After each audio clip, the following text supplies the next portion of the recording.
We're snorting cap rates and shooting up cash flow here at Deal Junkies.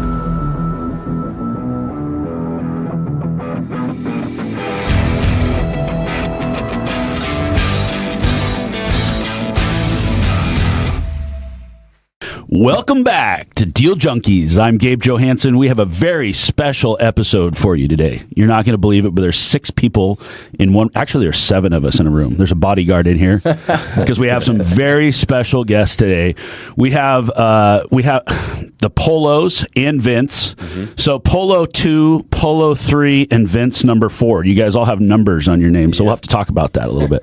You guys flew in here on your own airplane. First guests we've ever had that have done that. Thanks for being on the show with us today. Thanks for having us. Big inspiration to me. We also have a special co-host today, Mark Gallegos, and Mike Nuss is here too. He's no longer special. This is his 3rd time being here. He's regular. But we've always announced him as a guest, not as a co-host. Yeah. He's going to co-host this with us. Yeah. We're going to see how you do. Are you excited, Mark? A different version of me today. We'll see. Well, I'm just going to pass it to you then. No. Yeah, take the lead. You got to warm up.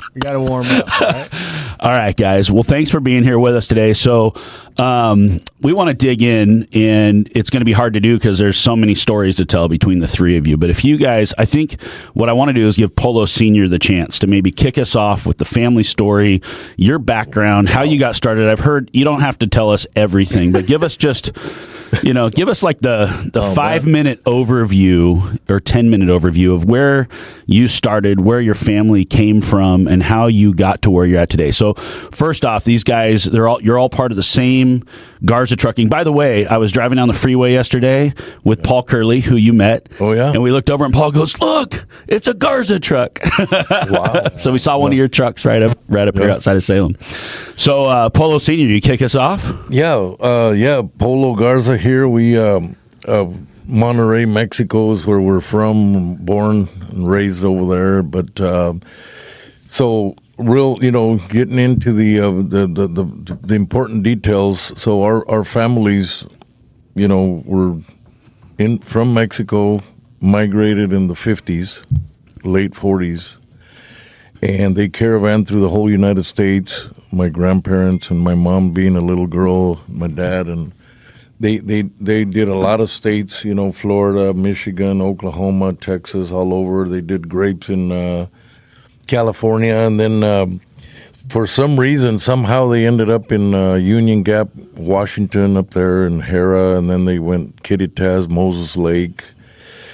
Then they ended up in... Were they working agriculture? They were doing hops and sugar beets. Okay. That's when the sugar beets were big in Washington, back in the U&I sugar deal. Okay. And anyway, and then, just working the fields, and then I was raised, I was a water boy and taking the water jug up and down the rows, and very, very long days, hot, sunny days, and just, it's a miracle we're alive anyway, because it seemed like a lot of physical abuse back in the day, and that's the only thing, there was to do. And some way, somehow they found out that Washington was booming, or was going to boom, and they switched gears and loaded up the wagons and came up to Washington, and we've been there since the early 50s, man.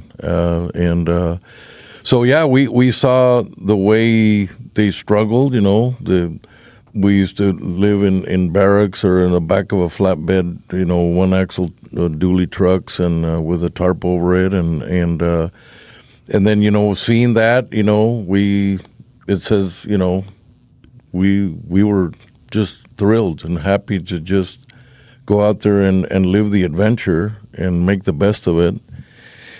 And so then later on, my dad gets married, my mom, and they started, buying trucks and doing seasonal work and working in the fields also, and like tractor work, plowing, disking, planting crops. And then when the harvest came, they'd switch gears and drive. My mom used to drive a 53 Chevy, two trannies, 2 sticks, and then my dad bought a newer one, a 67 Chevy, and then I grew up watching them do that. So then my dad was really cool because he would let me work on his trucks at age 8, 9, 10 years old. I was doing spark plugs and points and distributors and changing spark plug wires and all that stuff. And then so pretty soon, you create this really cool vibe where you think you know everything and you think you're not scared to work on cars and trucks and everything. And that's the way. Then he decided to sell everything,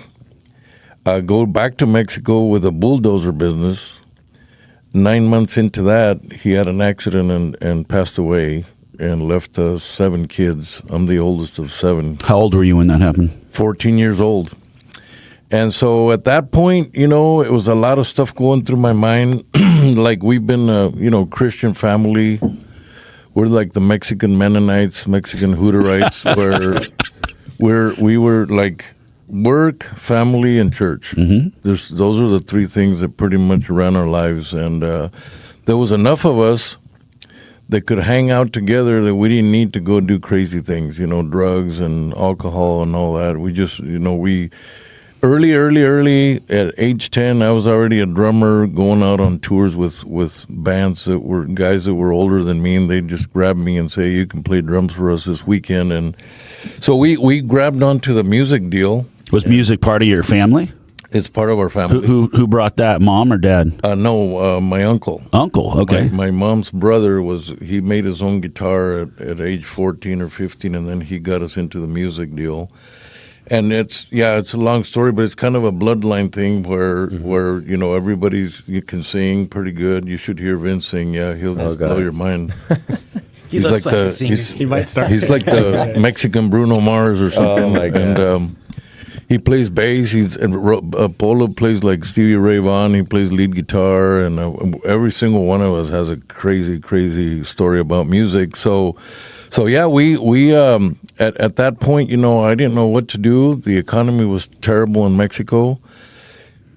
From 76, when my dad passed away, to 1980, we couldn't hardly see straight anymore. We were very, very financially broke.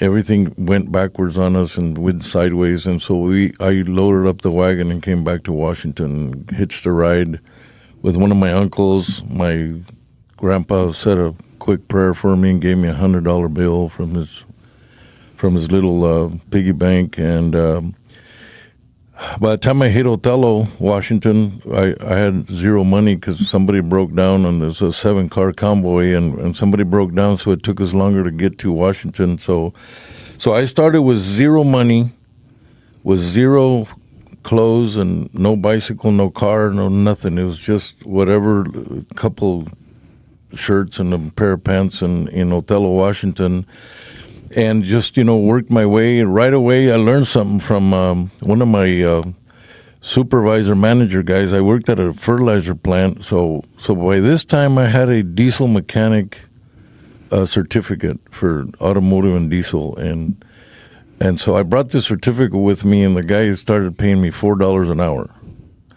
in 1981, and that's my first job there in Othello. And the guy's like, I says, "Hey, this is not fair." I had a meeting with him about a week or two later.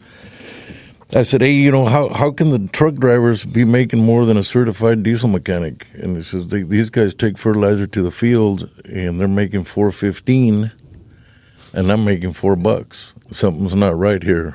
And so I wanted at least $4.50, And then right away, it's weird because I dropped out of school and I didn't get a lot of education. I dropped out of 8th grade or something, but then I went to tech school, and you just give the guys some money and they give you the diesel certificate and that type of a deal. How that works? Give them some money. In Monterrey, I just take them out for tacos and with guacamole on the side and stuff. And then he says, "Hey, where do I sign?" And he signed my certificate. But I was really good, though. I was just doing diesel trucks and everything and bulldozers at a very young age. But anyway, the guy says, "Hey, you gotta understand something. I'm just a supervisor manager of this company. I do not have authority to give you a raise.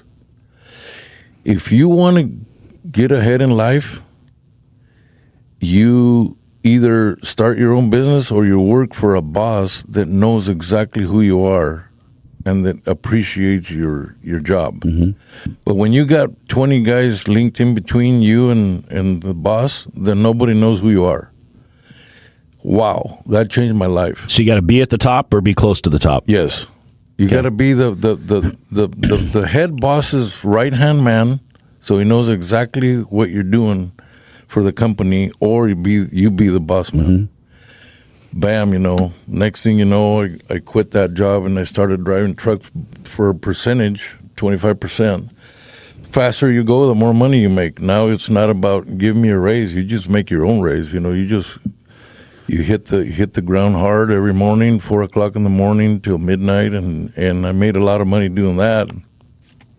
Pretty soon I was farming, and this guy picked me up, and I pretty soon he made me the manager of the farm, and then I went from $30,000 a year to 40, 50, 60. The 10th year I worked for the same farmer, excellent guy. We're still best friends. Tom Sobrak. Yeah, Tom. Tom Sobrak, the last year, from 88 to 98, 10 years in a row without missing a single day. The last year I made over $1 million working for Tom. And between the trucking, the farming, the wages, the farm bonus, the whole deal combined, was a lot of money. And so after that, Tom come up to me and says, "Hey, Polo," he says, "we need to talk." He says, "You got a lot going on. I need to let you go." He says, "Yeah, I think I can't be holding you back." He says, "You have some big wings, and I need to let you fly on your own." And I'm like freaking out, right? Me and Tom are best friends. He trusts me with his life, his farm, his family, his everything. And all of a sudden he says, "I got to let you go." And so those are the big jumps when you get to the life, changing experience where you're just like on a cliff, and then somebody just, and you better start flying. Start flying, man, or else you're going to sink fast. And so I had a couple of semis, and I remember knocking on doors and working for Eckenberg Hay and those guys. And man, on a good day, I'd make $400 with a truck, and then pretty soon I thought, I got to expand, and I started knocking on doors and doing, Central Premix, Old Castle, big guys, Western Materials. We're hauling to Home Depots, to all the Lowe's, to the Pro Bills, to all the lumber companies. Pretty soon I'm hauling from all the lumber mills in the Northwest, and then another truck and another semi and another one. And by the time you knew it, we went from, $1 million a year to $3 million. And then, I had four girls and a boy. This is my baby right here. Polo 3. Polo number 3. But we call him Junior. And so we there was only so much we could do, Gabe. This is a big, cool little item that we need to talk about is, you can only do so much by yourself. Yeah. And, I was dispatching, driving, mechanicking, everything. Everything you can do at a shop, body and paint, welding, fabricating, everything. And so, dispatching, all that. And then, so, man, we got up to $3 million. I'm like, man, this is getting pretty good. But that was it. We bumped. And my wife was running the books. Mm-hmm. And I was out there, 24/7, just grinding. And then Polo leaves me to go to Belmont University in Nashville. And I'm like, I'm devastated and I'm freaking out because he's my right-hand man at the shop. And he's already learning, through this process. 2014, 2013, he's already riding the truck with me, driving down Lookout Pass and 4th of July Pass, and over there in La Grande, and coming down that mountain there and everything. And Jake brakes 105.5, and so he already knows all that stuff. He knows how to fix trucks. He knows how to drive it, how to load and unload, how to get everything. And then I'm teaching him. We got dry erase markers going on the windshields. And we're doing story problems that fill up the whole side window and the front windshield, and we're just doing percentages and profit margins and all this stuff. And he's about 14 or 15. So she had a boardroom on wheels. Yeah. And then he had a guitar in the sleeper that hooks up in the little cigarette lighter with a little amp. So we're teaching him music, and I'm teaching him everything, because I'm thinking if I die like my dad died all of a sudden, then I gotta get something going here. anyway, he comes back from college and says, Dad, I got offered a job at 100,000 starting wages, and I think I'm going to stay, and I'm, more devastated. And then all of a sudden, a few months later, he called me. He says, hey, I'm coming back home. He says, I want to be with my cousins. I want to be with my family, with my own. He grew up just like me with all the family. There's a huge, On my dad's side, there's 1,550 people. My mom's like 700 people. So there's a lot of relatives that are close, pretty tight together. He comes over, and in 9 months, Gabe, he brought us from 3 million to 9 million in sales. He hired Vince. They've been talking. They've been FaceTiming for all hours of the day, the night, till 3 or 4 in the morning. And Vince has this huge vibe in his body that he knows. They would always hang out at the shop when they were little. Mm-hmm. They would always talk about that they were going to be rich. Mm-hmm. And I don't know exactly what conversations they were having, but they must have hit their head somewhere. And they were watching you, Polo. They fell off the go-kart. They fell off the go-kart and hit their head somewhere. But they were always talking big stuff. So to give our listeners a frame of reference here, you're Oasis Freight Transport. You're the founder. You guys run this. Polo Jr. now CEO of this company. Yes. How many trucks are you guys running? So we're a freight brokerage. We only have a small amount of trucks, 4 or 5 trucks, but we're more the middleman, logistics party. So we move about 500 to 600 loads a week through other trucking companies. Okay. Yeah. Somewhere around 3,000 to 4,000 that are signed up, like in our file, that are insured, and all that. So you're brokering loads to 4,000 drivers or 4,000 operators that have owner-operators. A total of 4,000 trucks. But that wasn't always the case, right? You guys, at one point, a big fleet. At one point, I had 14 trucks, and then I had a few friends from town that would, I would give them loads because there was a lot of extra loads in our company. And so, then Polo starts dispatching, and Vince is helping, and then they brought Vince's dad, and then another guy. Were you brokering loads prior to Junior coming in? Or were you just running your own trucks at that time? Illegally, or just kind of like just friends type deal. Hey, you want a load? I got loads. If you want to help me, subcontractor type stuff. Subcontracting, and then they would pull out and say, "Hey, I got to go do potatoes," and then they'd come back 6 months later, like that. Kind of a off and on deal, and that worked out okay. It didn't matter, but then when Polo comes in, he's building this relationship with money. With his life is like he's starting to like money, and he's doing lemonade stands when he's little, and he's doing lawns, and he's jailbreaking iPhones or whatever, and he's selling guitars on the internet. Mm-hmm.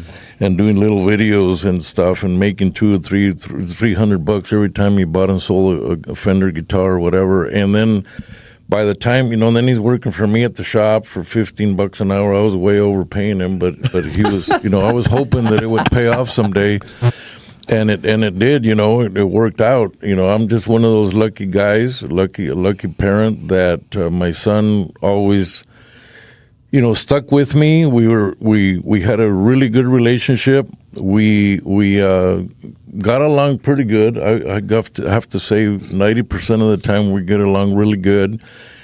He respected me, and I respected him, and I treated him like an adult, since he was little. And I always made sure that I would stop and share what's going on. Why are we doing this? Why we don't do this? And then, $9 million in 18, 17 million the next year, then just 25 million, and then in 22 we hit almost 50 million. Jeez. Then the economy took a big turn, and then we went back down 50% back, but these guys are fighters. I mean, these guys, these are not your average cats here. Tell me a little bit of stats, Vince, of the average broker, how much loads a good dispatcher broker will dispatch in a day. A good one will probably dispatch around 5 to 8 loads a day at like $200 profit each, and that's a good one.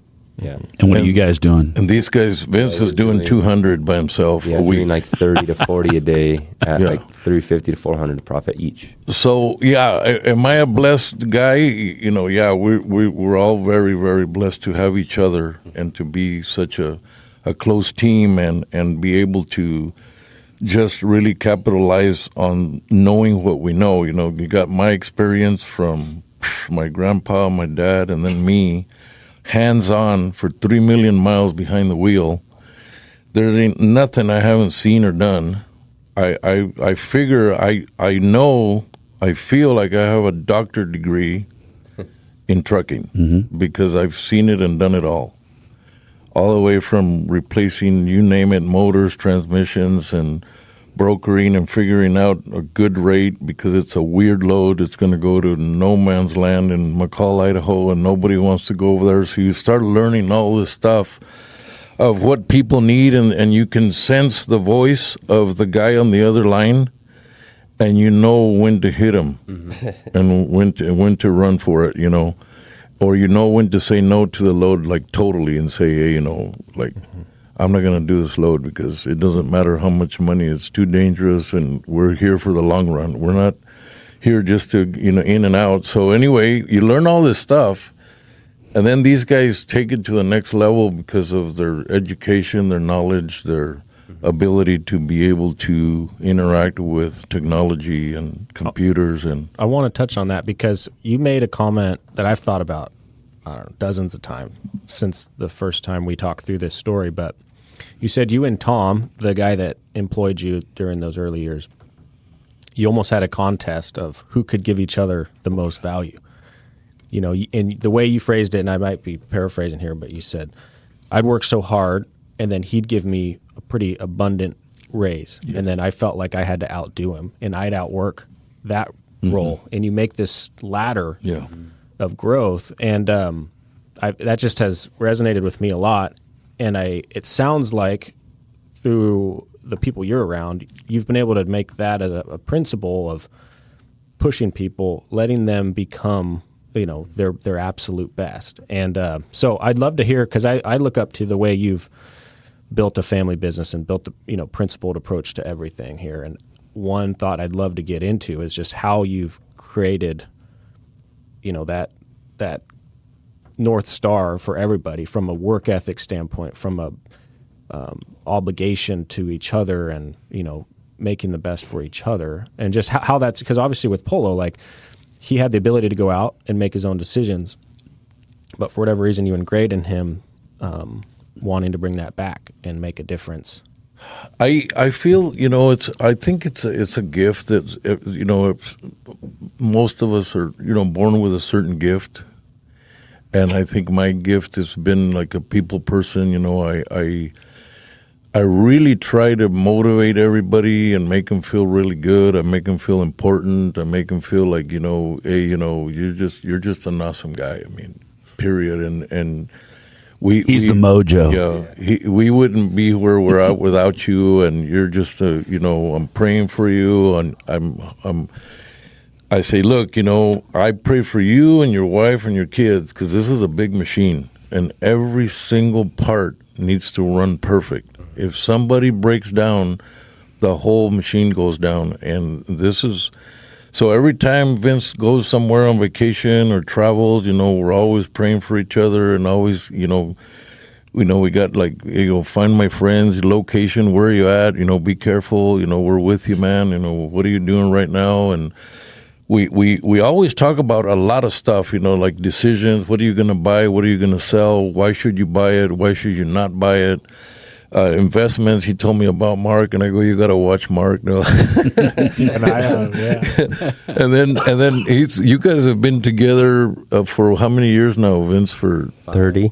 Oh man, we No, met you in mean hanging out? 2013, probably. Oh, yeah. But hanging out and years, investment, and Investment when you for started, like 5 or 6 years. 5 or 6 years now, and so that's such a, you know, awesome deal to be able to make everybody in the team feel important, and just the vibe, man. It's a different vibe. I mean, I don't know.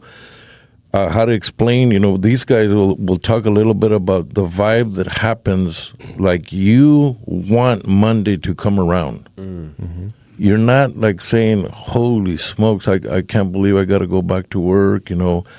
It's when I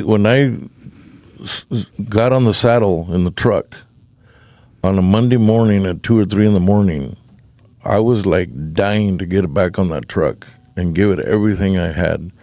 And when you have that type of mentality and that attitude, you watch out. It's not like, oh my God, oh man, I can't stand it. I'm going to go. And we can talk about, there's guys, oh yeah, I don't like trucking because you have to get up early and you're never home and you don't get to see your kids and you don't get to see when they play baseball and Little League and this and that, and I'm missing all the assemblies and all that. So I'm just going to, I'm going to sell my truck and I'm going to be a taco guy. Oh, yeah, I don't like to make tacos because people, complain about the onions or whatever. The meat's not good. So I'm going to sell my taco truck and I'm going to be a carpenter. Pretty soon, dude, you're 50, 60 years old and you never got professional. You never became a professional guy at one thing. Just cook it good.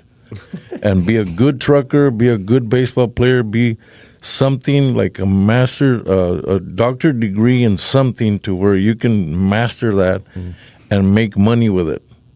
And so this is what these guys are just getting so good at, the communication skills, at the wisdom that they have when they're talking to a client, a customer, sitting around the table. Never in my wildest dream I thought that we would, be doing, podcasts or meeting guys like you or talking to head honchos at Weyerhaeuser and Home Depot and all these other big companies, GP and all this stuff all over the place, go to big shows, big conventions and flying in our own airplane. All of this is just crazy, but the main thing that made this happen is just pushing forward. Never looking back and saying, you know what, I'm going to wimp out, man. I can't take this no more. I can't take the hours. I can't take the grind. I ate dirt and grease and oil for 30 years of my life or more. And now for me to be clean and, wearing boots every day and just, is wow. I can't believe it, and it's, we had a Hispanic, Chamber of Commerce about 2 days ago, and I invited my brother Ray, and at the very end of the meeting, they passed the microphone around, and holy smokes, man, there was 120 Hispanics there, all business guys in Tri-Cities, and we were at the end table, and so my brother Ray grabs the mic, and he starts just going for it, man, and just like, God has opened doors for the Hispanic community, blah, blah, blah.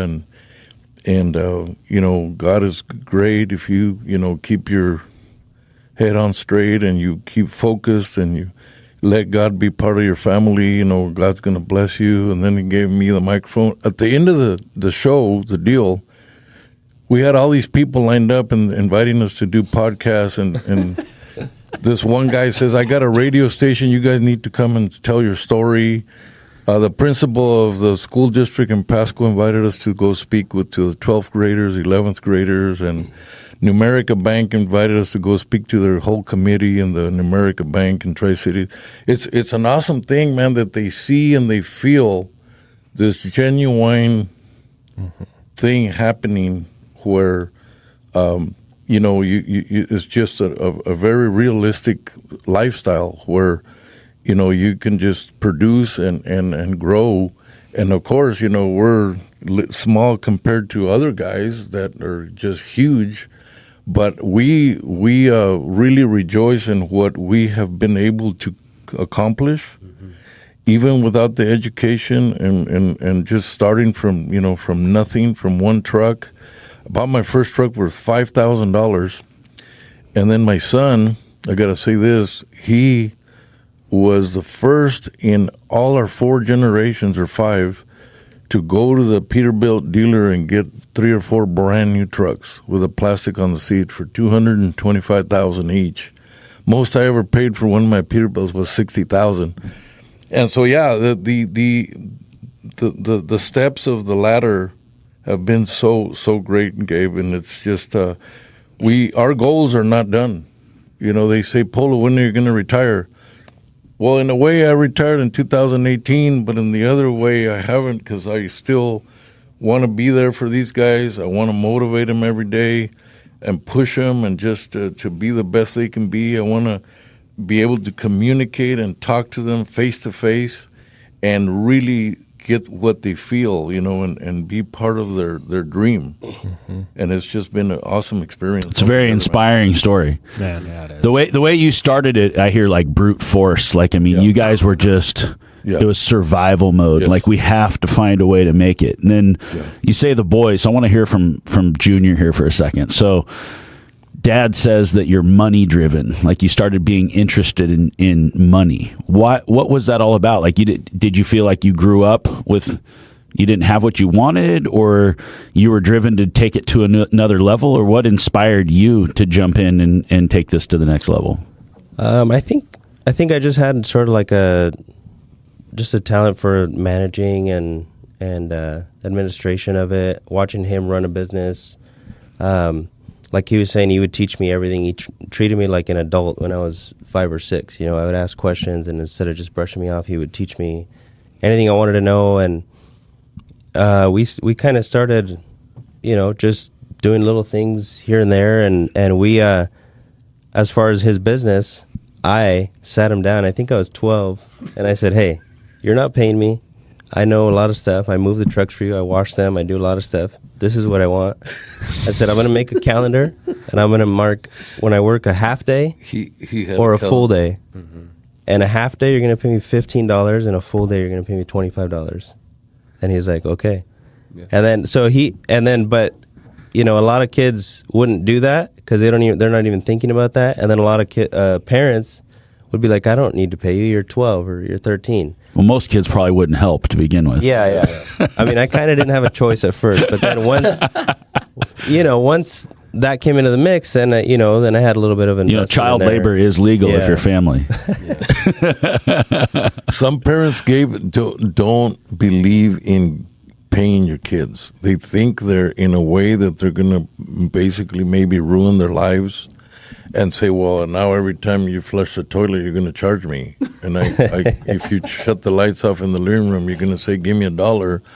And that's not the case, man. You just, you start making them feel important and responsible. And with him, he sat me down and he said, hey, I need some money. And I'm like, yeah, man. And pretty soon, I think at age 14 or 15, somewhere in there, in high school years, he already had, 15, 20,000 in the bank. And, and then he just kept on a roll with the guitars and the this and the that, and he just took off. Yeah, so I did that. Then I moved up to the $13 an hour, $12 an hour, and then I said, hey, I think I'm worth 15 now. And then I think it stopped at 15. And then I would sell guitars and do some other stuff, and I saved up like $18,000 when I graduated high school. What do you think you're going to do with $18,000 at a young age? He bought a truck. Well, I didn't know, but then I bought a truck that summer. So you didn't have the goal in mind as you were saving this money? You just knew you were going to need money for something?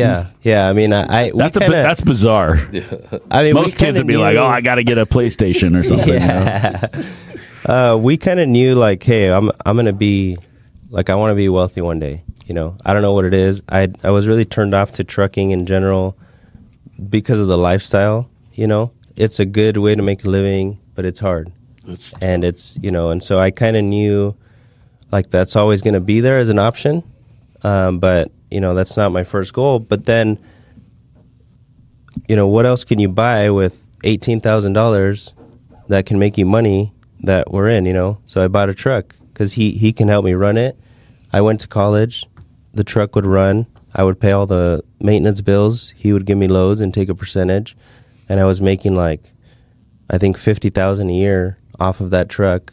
One truck? Yeah. And I paid for my own college with that and paid for all my expenses in college. And he didn't have to pay for, for anything. I thought when you said you bought a truck, you bought, like, a truck to impress girls. No, you bought a semi truck. Yeah. A semi truck, yeah. Yeah. You're not a normal person, Polo. And yeah, He's creating passive income while he's heading off to college. 2,000 miles away. Did you depreciate that truck and take a tax write-off? Oh, yeah. But I was going to mention first, my mom gave me Rich Dad Poor Dad when I was like 14. And I read that. I already kind of knew all of that a little bit, but once you read it and it gets laid out for you, then it's like, okay, this is the clear goal. You know, you want to be a business owner. And was there a clear milestone in your path of you knew you wanted something more and it was floating around, but somewhere along the line, where did anything turn in your head where you're like, I'm gonna get serious about things? Was that in college? Was that like early, or did you have a moment of that? So I didn't know what field I wanted to go into. Like, I thought, I'm going to go to college. The truck's just helping me passive income right now, and I'm going to figure out what I want to do. You know, maybe go into some, white collar business stuff or whatever. I graduated college in Nashville, Tennessee, got engaged, and then I got my real estate license. Because I always liked real estate. They never really got into it too much. They were starting to a little bit. No one in our family, like, they had their personal homes, and then maybe they had a shop for their business, but no one really had investments until, when did you guys buy those? You bought them later, like 2017. Yeah. So I got my real estate license in Nashville, and I was working for him, mobile, helping him dispatch for like $35,000 a year salary. And then I had my truck running with him, making another 70 or so. And then I'm getting married, real estate license, help my wife get her license. And then both of us together on the side, open houses on the weekends, just kind of grinding. We were making an extra 70, 80, 100,000, just kind of with no guidance on the real estate end. And then I would Uber too, every spare second. Like, my mindset at that point was, I have a little bit of time. My expenses are, let's say, $3,000 a month, freshly married. Well, I can Uber on the weekends in Nashville and make $3,000 a month just on my off time, and then everything else is for investment. But you still have your truck running. Yeah. I was making $150,000 a year and Ubering with no bills, just because What are you doing with all that extra money? Just saving? At that point, just saving. Yeah, just saving and still not knowing what you were going to do with it. Yeah, and then 2017. Vince was working for an accounting firm in Washington, and we started talking, and we were just talking about he was wholesaling. With Mark. With Mark. Yeah, with Mark. Wholesaling houses? Yeah. Okay. Or trying to. Yeah, trying to. But he kind of was telling me about that, and I started thinking about doing that. We were listening to, at that point, we started listening to Bigger Pockets and, YouTube's podcasts, and just getting more financially educated, yeah. And then we were just talking, and we kind of just started having big dreams about, hey, I don't even know how we brought up the brokerage, if it was you or me, but we just started talking and had this fire that grew about him working for us and going off in a new direction. We had a bunch of top-notch customers in the Northwest, but he was only, doing so much of those customers. So there was just so much potential left on the table. I was pushing about 25 loads a week max, No, a day. Well, A day, I'm sorry. Yes. No. Yeah, you were doing like 100 loads a week with your trucks and with everything. Well, because I remember 60, 70. This is the 10% where you don't get along. You disagree on how many loads you run a week. Something tells me we should trust Junior in this conversation. I used to write everything in a notepad, right? Zero. We did computer for accounting, but everything, spreadsheet, everything was written down. Every load, every truck, whoever, from where to where, on a piece of paper. And I would do it in my little grid, boom, boom, boom. And I think I had like 10 or 12 trucks, so 12 loads a day times 5. Okay, 60. We'll meet in the middle. 50 to 60 loads. Well, I know it was about 3 million gross sales. And these guys now are pushed it over to over 500, average loads a week. So, yeah, I mean... we were kind of it. both freshly married. and our wives were mad because we'd be on the phone all night. Oh, all night. Months. And just dreaming, just talking, and we both have that fire. We just, what are we gonna do? How are we gonna basically get rich? Like, what do we do? And then we kind of planted that idea of him working for us. I visited Washington. I was still in Nashville at the time. I visited, and I had to tell him, hey, let's have a meeting with Vince. He's like, what are we meeting with Vince for? At Cousins. So do you mean Vince working for you as in us? Or Yeah. I actually heard that is you going to Polo Sr. saying you should work for us, Vince. No. Vince working for Oasis. Yeah, Oasis. At the time, he had nothing to do with our business. He was in he has a master's in accounting. So it was like, that was his field. Yeah. Or was supposed to be. But yeah, we started talking about that. We convinced him to hire him, convinced Polo Sr. to hire, Vince. And Here, I got to throw this in. So Vince has never, ever drove a truck. Never. And in my brain, I thought, I get it. He's got the fire, but he wants to work, but he doesn't understand anything about the field of trucking. Yeah.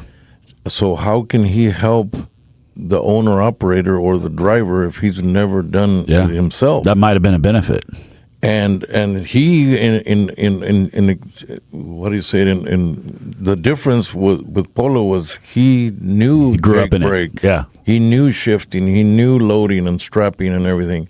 Well, Vince proved us wrong because once he grabbed the horns, he just took off, and he still has never shifted an 18 speed or come down lookout pass or nothing loaded, and he does very well with. He just ran with it and just proved us that you don't have to be a truck driver to be an excellent dispatcher. Yeah. the crazy part for us was that we had no framework for this brokerage. I mean, he had done a little bit of it on the side, but we had no, it wasn't like, hey, you're going to come on as an additional sales guy. We can teach you what to do. We know how to make money. We had nothing. We were just like, we have ideas of how we can maybe make money. YouTube. Yeah, just YouTube, and we had some customers going, and we had, but no framework like we have now. Yeah. Well, Vince quits his accounting job, salary position, with how much in the bank? Like 4,000, 5,000? With a new duplex and a new baby. And we this is what we told him. We said, was it 60,000 or 1,000 a week?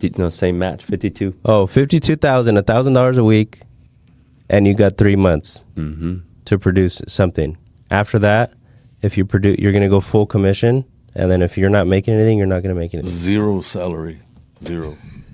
So he was sweating. He got out the 52-inch baseball bat, and he was hitting home runs. You tell him the square footage of your office, Vince. It was a closet.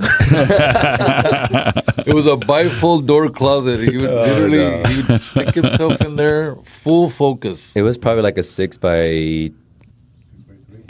So what year was that? 2018. 2018. January. 2017 going into 2018. Yeah, and I've been watching this whole thing from a distance. Yeah. So Vince and I met in 2013, probably. Yep.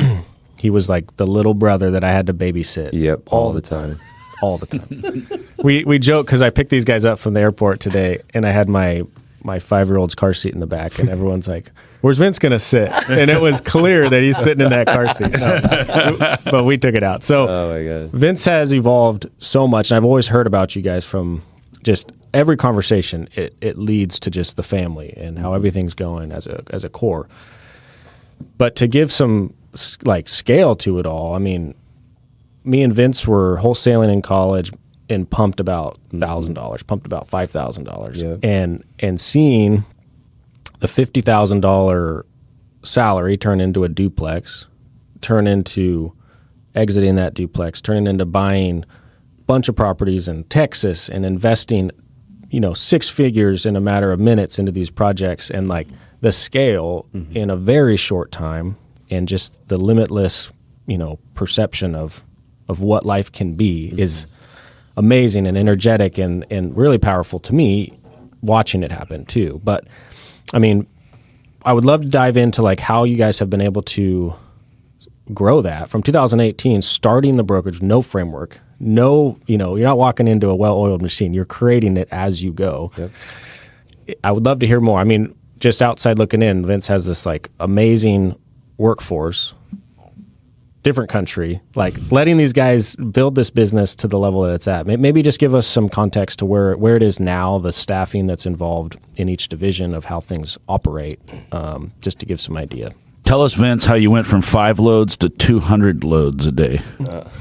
That takes some sophistication, some structure. Yeah, so I'll kind of go back to the beginning. When you're not in the right element, and I felt that at the CPA firm, and I quit right before tax season, and I pretty much got banned. Smart man. I got banned from every CPA. Before your first tax season, or just one of the first? I don't know about that, but I'm not. I was working at I was working here at the Secretary of State as an auditor in Oregon. In Oregon, here, I was the youngest hire ever at 19, something like that. Worked there for about 9 months to a year. What were you auditing? Auditing nonprofits type of thing. More, profits that were taking government money, doing testing, kind of stuff like that. And then found out we're having a kid. Me and my wife, Vincey, my son. So we moved back home. And then I started working at the CPA from there. Didn't really like it, but it was a job. You got to do what you got to do. And then that's when I said, hey, Polo, we're made for more than this. I'm made for more than this. When you're just in the wrong place. And I was like, I have skills. I need to do something with it. Just I'm worthless. I'm surprised it took you all the way graduating with a master's degree and going to work for somebody to realize you were in the wrong place. Yeah. So the numbers must have excited you up to a certain point. Yeah. Well, the thing is that the unknown is pretty cool. Yeah. In my opinion, the unknown is limitless. So I kind of did it right though. I had my W-2 job. That's how I got the duplex. Mm-hmm. I got a FHA, 3.5 down, house hack. That rent was $900, moved it up to $1,250 immediately. My payment was $1,600. I was living on $400 a month. Perfect setup, cheap. I'm gonna start a new career. Just had a baby. I'm sitting okay. Got my salary matched. Okay, and then by month 2, it was just going berserk. So what had happened is they had built the relationships with these big customers in Washington, Oregon, Idaho. Well, those customers also have a bunch of plants all over Texas, California, Las Vegas, Kentucky, East Coast, right? And in my mind, that's what I was tasked to do, is reach out to all these other locations, not really kind of not to cover what they're already doing, but to go out and do new territory. The floodgates are just completely There was open. way more new territory than we realized. Yeah.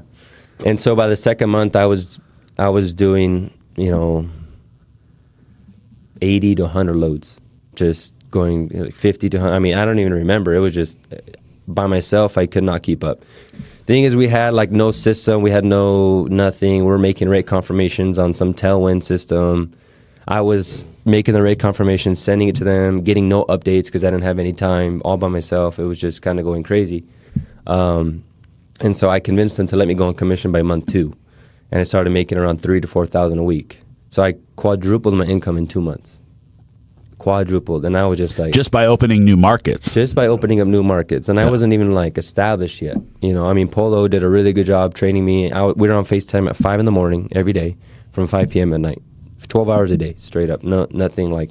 Never hang up the FaceTime. Never hang up. Don't get up for lunch. No, we didn't get up for lunch. No breakfast. We were just eating and booking and calling. And I had a little notepad I was writing down. 5 a.m. to 5 p.m. No, straight up. Peanut butter sandwich. Thank God we had wives. Our wives would bring us whatever food and just slip open the door. Here you go, and run away. But you know what? Now I look back, those are the most exciting moments. Kind of like that growing and growing. That startup. Yeah, that startup energy, and it was just me and Polo. Now we have we have teams, we have people, we have processes, blah blah blah, and it's obviously like the grind is not as hard as it was, and I miss that. But you got to grow and develop and that sort of thing. And so 3 months later, 4 months later, my dad came on. He started being his own agent. He got his own kind of set of customers. They had a bunch of customers that they kind of got like maybe a little lost over time that we wanted to rekindle. And that's kind of what my dad did, and he did a really good job. And he kind of maybe did some other markets in Texas because I got overwhelmed. We were really overwhelmed. Really, really overwhelmed. And Polo was like, oh my God, I think I need to move back to Washington. Yeah. So that was January 2018 was when he started. Mm-hmm. So you're still in Nashville. I'm in Nashville. I didn't realize that. Earlier that, like a month or two before that, I think I mentioned to my wife, hey, we should think about moving back to Washington. She thought about it. And then around March, when that started going crazy, I was like, okay, it looks like this can be pretty big. We got to go over there, and I got to be there to manage this because we're hiring more people. So we moved in like May of 2018, bought a house. And by that time, we were already on track to do 9. So we were it was the talk of crazy. it was the talk of the deal of the family and Theo Polo, which is, oh my God, I don't know what's going on. The thing is, Gabe, that okay, so let's just a little example. When you get saved and Jesus comes into your life, you want to share it with everybody. Mm-hmm. You cannot shut up. You can't keep your mouth shut. You look at the sun and everything's a brand new day, and you look at over there and the flowers are beautiful, and your wife's beautiful, your kids are beautiful. You're just a new person. When this started happening, it just blew my socks completely off, and I was talking to the wall. And I'm saying, how in the world can Vince and Polo be making $25,000 a week each? Mm-hmm. How did this happen? And then my wife goes and buys a $2 million house on top of Badger. Now I got this big old pool in my backyard, a 1 acre with wrought iron fence all around it. Like, dude, this is what you see on TV of the Congress guys and, guys that are running the United States, how they live. And they got the black Escalade, and they got the black truck and the airplane and the helicopter and the hangars and this. So pretty soon it's like, hey, Polo, you got 5 minutes? And I'm like, what? And he says, well, I want to go work for you. You guys are like all over the state of Washington. Like everywhere the conversation is Oasis. Mm. Everybody wants to know what's going on with Oasis. And then, of course, it says, are you guys doing funny stuff? Yeah. I had random people coming up to me, why does your uncle say this and this? And I would just reject everything, right? Just because, you want to try to be low-key, lay low. But, like, it was a new person every day. Hey, talk to you. Can you get me a job? What are you guys doing? Blah, blah, blah. It was wild. It was just insane. And now, Vince has how many assistants now? Vince? I have 8. 8 assistants. Altogether, the Oasis, from me and my wife, 2 people, I think there's like 30, 32 people now total in the whole deal that are involved in the everyday grind of Oasis. Yeah.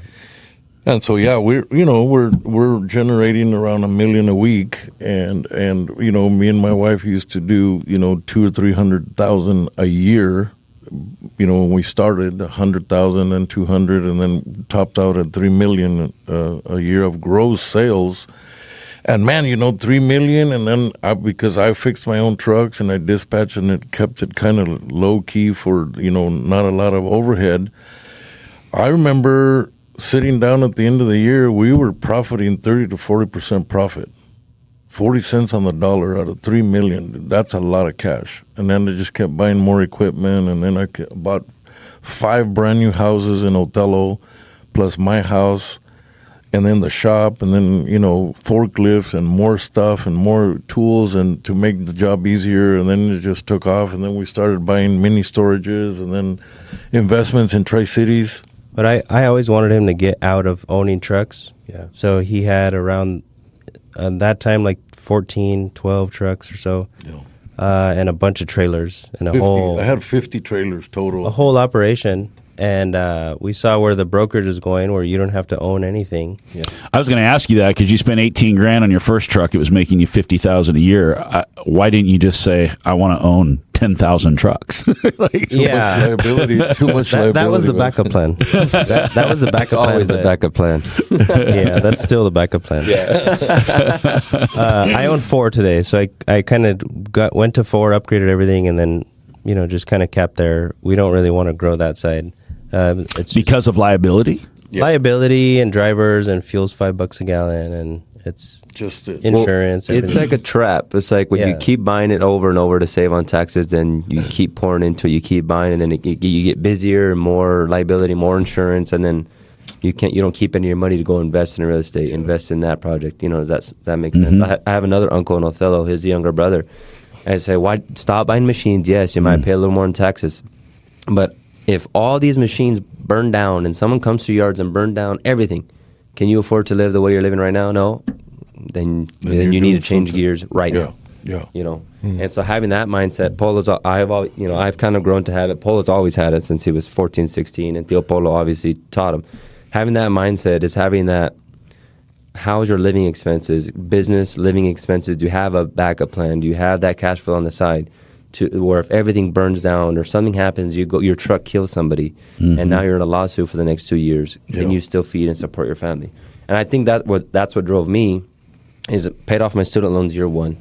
That right away, thank God, I was able to get out of that debt. There's people paying that till they're 50 years old. I paid that year one. Polo, I actually, everything that I've ever bought, invested in, everything, I always ran by him. Every single thing. And most of the time, Mark too, but especially Polo, because sometimes you don't think clear. When you have $3, $4, $5 million in your bank account, you think you're invincible, but are those the right decisions all the time? No. There's some embarrassing examples, but there's some better ones where, hey, should I go and rent or should I go and buy? Blah, blah, blah. When you bounce that off another brain who doesn't have, I have my wife telling me what she wants, blah, blah, blah, that thing. But, what's the goal? Polo would always say, what's your goal? What do you want in 5 years? What do you want in 10 years? That sort of thing. I think one principle that I tell the younger generation, I guess I'm still young, but like the 18, 20-year-olds is, if you work hard instead of party from your 20s to 30s, hard, 10 years, that's not very long. These guys were working in the fields. My grandparents on my dad's side and on my mom's side, they were working in the fields for 10 to 20 years, and they got out of it probably 30, 40, 50 years old. And we get to work hard for, let's just call it even 5 to 5, and you get to build a life for yourself, have money in the bank, have nice cars, have a good, start investing. If you can do that in your 20s, then your 30s to the rest of your life are going to be amazing. Yeah. The problem now is that everybody wants to get serious at 30, 35. And at that point, where's your edge? Where are the skills that you learned, the competitive advantage? You don't have that as much as, because everybody kind of is already starting to get serious at 30, 35. I got serious at 19, 20. He's been serious since he was 12. And that's why he's at where he's at. You know what I'm saying? And in a different scenario, he had to get serious when his dad passed away. 14 years old, raising. I was pushing dirt with a bulldozer at age 13 with a D8 cat, building highways. And helping raise your siblings. Yeah, I want to touch on that note. I've been thinking about it a lot because of the context of where America is, right? The Charlie Kirk death. Yeah. Like thinking about death and how unexpected and how nobody plans their death, right? And thinking about your dad and the timing. You made a comment earlier of, I may die like my dad did. I may have an accident and I need to get things set up. And I think that there's a couple parts to that, like it's getting financially set up for your family and making sure they're okay. And then there's living life to the fullest for your mission and living life to the fullest for the people around you from an energy standpoint. And just what it seems like that's part of why you had the mojo, as Gabe said, you just lived with purpose because you saw it happen to you. And like thinking about what Vince is saying, like in those early years in the 20s, you're on a mission. You've got a plan. You've got people around you that are on the same mission. And and when you do that, you create that culture and everyone's pushing each other and everyone's just trying to max out what they have in the tank every day. And so I don't know how that applied, if you thought about that as a principle in your head a lot, or if it just was a natural thing to you, but it seems like you just lived to the max every day and all those elements. It's very, very, you think about DNA. Where does this energy come from? Where are we? Who brought us up like this? Or, what country are we from? What's our bloodline? Well, I think it's, a little bit of everything. We're from Spain, and apparently, Ponce de Leon landed in Mexico, and we have some royalty blood, whatever. Monterrey is full of business people. And so even though we might be like the wealthiest in our whole entire family, which is a huge privilege and a big blessing. But where did that come from? And I feel like, man, my dad was only here 40 short years. If something happens to me, I want to make sure that I leave a huge impact. Yeah. Every single day of my life. I told these guys at the Hispanic conference over there, I says, when I get up in the morning, I'm like just watching left and right to see who my next person that's going to be introduced to me. And it sounds silly, Mark. It sounds really bad. But he might be my biggest money bread maker guy. Vince, for instance. They were hanging out at the shop shooting birds with BB guns and stuff and riding the go-kart and taking turns on the little 50 dirt bike Honda. Mm-hmm. And then, but, here he is. It's a huge feeling, awesome feeling to know that I was, a kind of a vehicle to get Vince where he's at today. The mentality, tell me who you're with, tell me who you're hanging out with, and I'll tell you who you are. Mm-hmm. You fly with the Eagles, you're going to be an Eagle, man. Mm-hmm. And so it's so cool to be around these microphones right now talking about this, because not only the money, but just the vibe, the lifestyle. Like, how is your car looking, man? Is it clean inside and out? How is your house looking? Mm-hmm. How do you dress? How do you conduct with yourself with people? What do you think about, like having fun? What do you do for hobbies? Who do you take with you with your hobbies? Do you play music? What kind of music do you like? What surrounds your whole day? Is it just money, money, money, money, money? I mean, it was, but now that I get to do, but these guys, they're 30 years old. They go fishing, they go golfing, they go play music. We rock out at my house. We have a beautiful, little music room studio. It's an amazing life. You don't even know how to, you want to cry, and then every time I pull up my driveway up through the country ridge to get to my house, there's mansions on both sides. Mansion, until finally I get to my house and I'm like, dude, this is like a blur. Man, I have a lot to thank God for. And let's talk about integrity. Let's talk about, in the Bible it says if you have integrity for God and you can give Uncle Sam what's Uncle Sam's and give God what is God's, you're tithing. We were raised to give tithing and pay your dues. If you can be faithful with that, then you hang on, because you're going to go big. Mm-hmm. But if you don't even know where your tail end is and you don't know where you're going and what you're doing and like that, then you're probably not going to amount to anything. But when you got your ducks in a row, watch out. And so we were raised like that everything is a sequence. You walk out of this room and you make sure everything is shut off here, your microphones are put away, your lights are shut off on the way out. You just don't deadhead somewhere. You don't deadhead to your car and come back with empty-handed. You take something with you and you bring something back, and you what do you call that? Maximize your time. Maximize your time, and you do multiple things on your way to somewhere. You don't go to Home Depot to go buy one nail. You go get everything, a list, and you make sure that even on the way to Home Depot, there might be like a coffee and a sandwich shop right there, and you're going to get everything done in one shot, because time is very valuable. Yeah.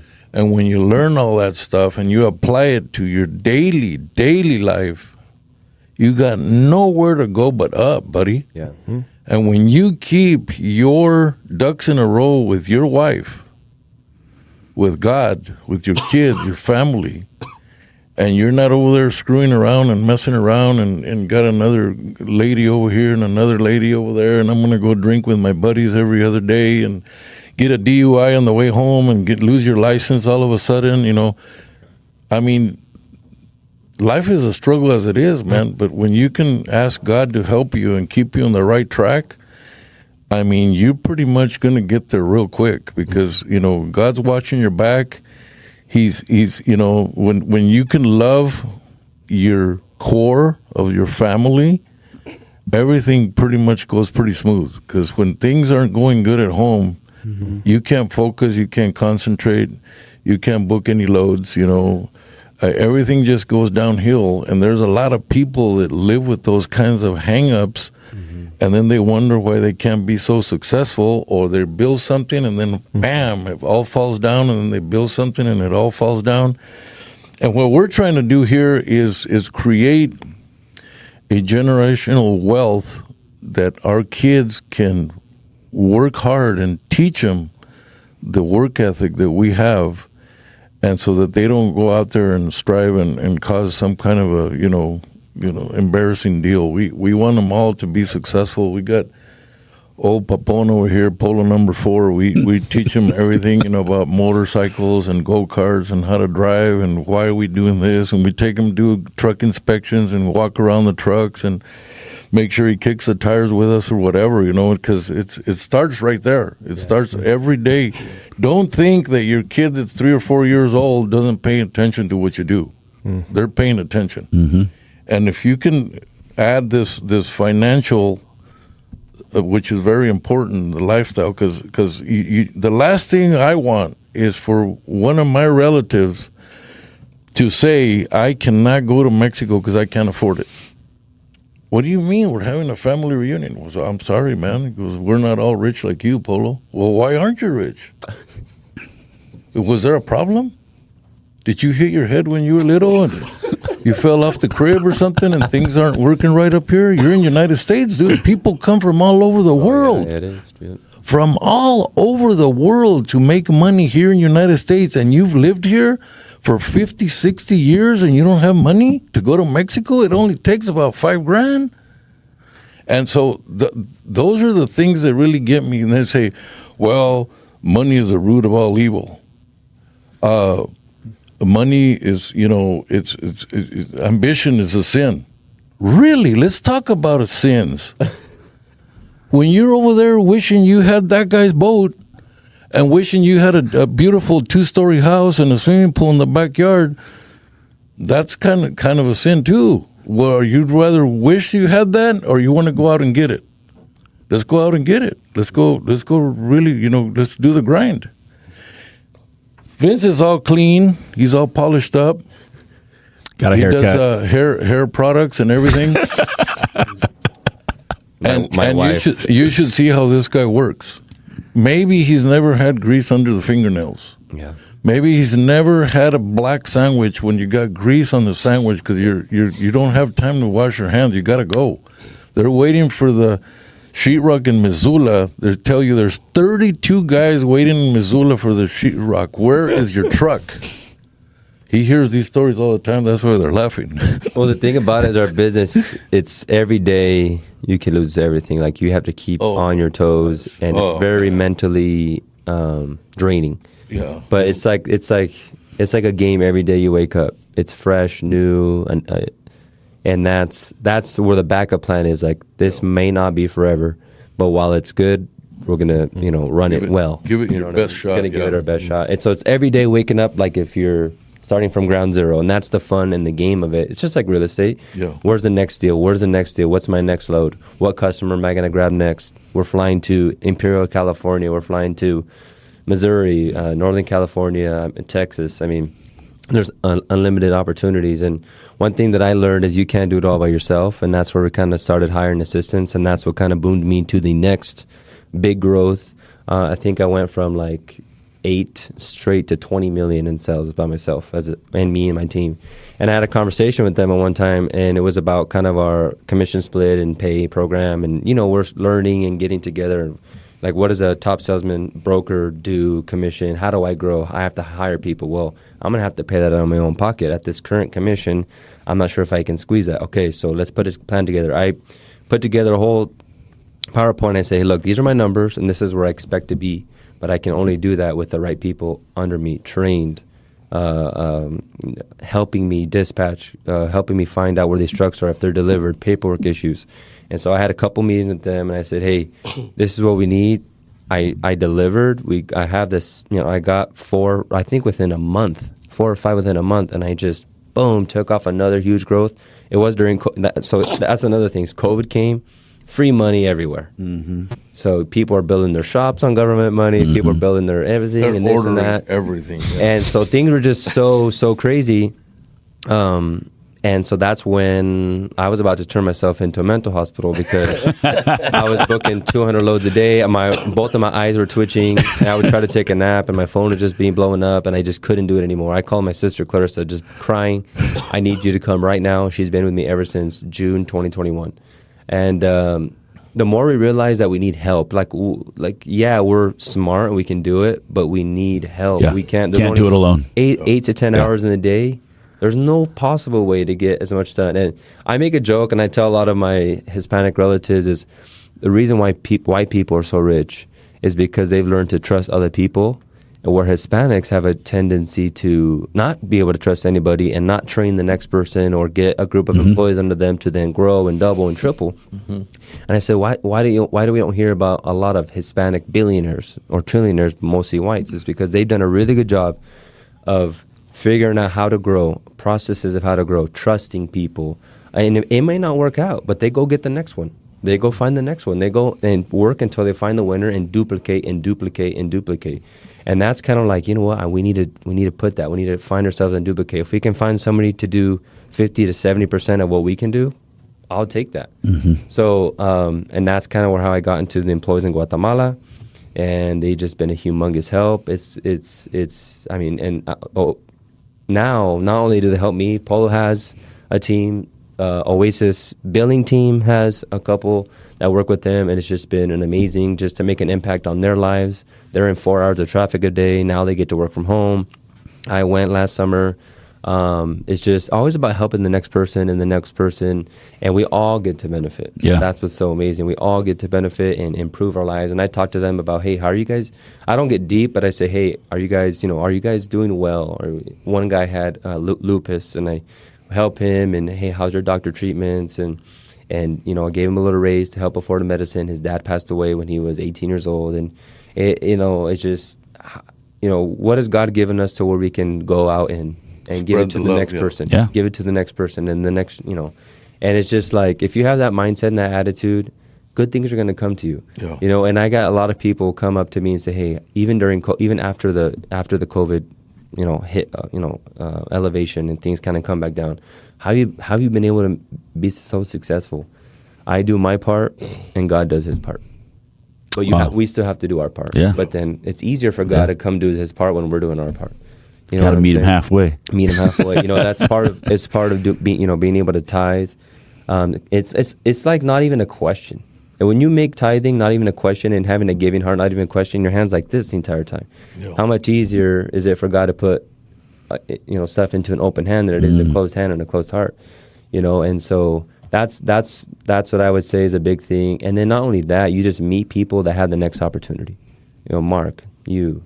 Who knows what relationship's going to come up with you next, and then my uncle, and then my other uncle, Benji, and little Polo, and Tom, and it just all meeting the next, and then the next, and then growing, right? It's just awesome and so fun.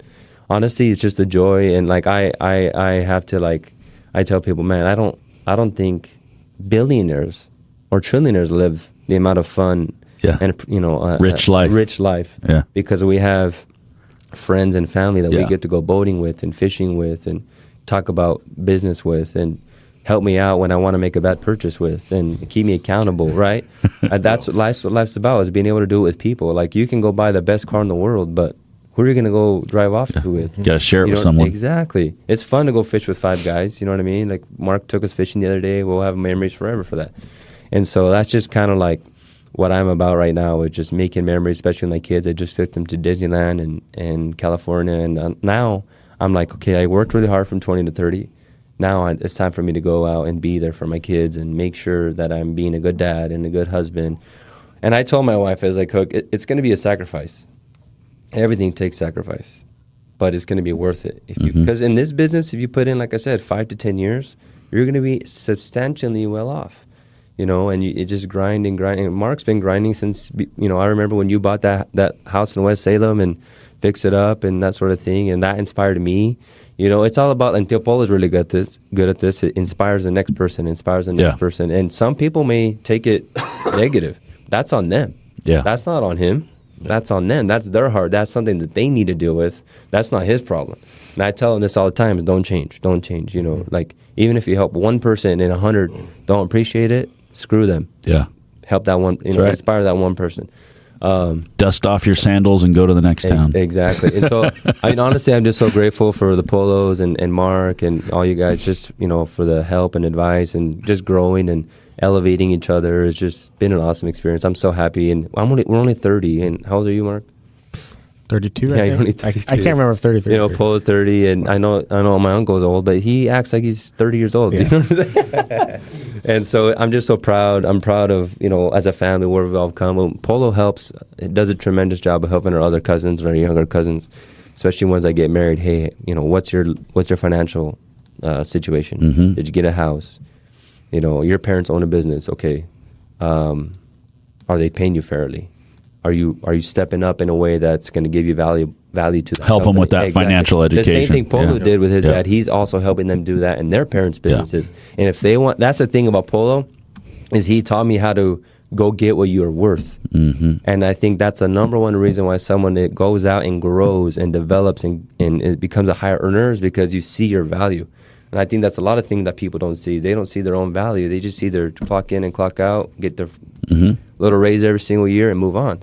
Where if you can see that value, if you're not in a company that sees that value, then you're on to the next. Yeah. If they say no, then you're on to the next because you know where you want to go, right?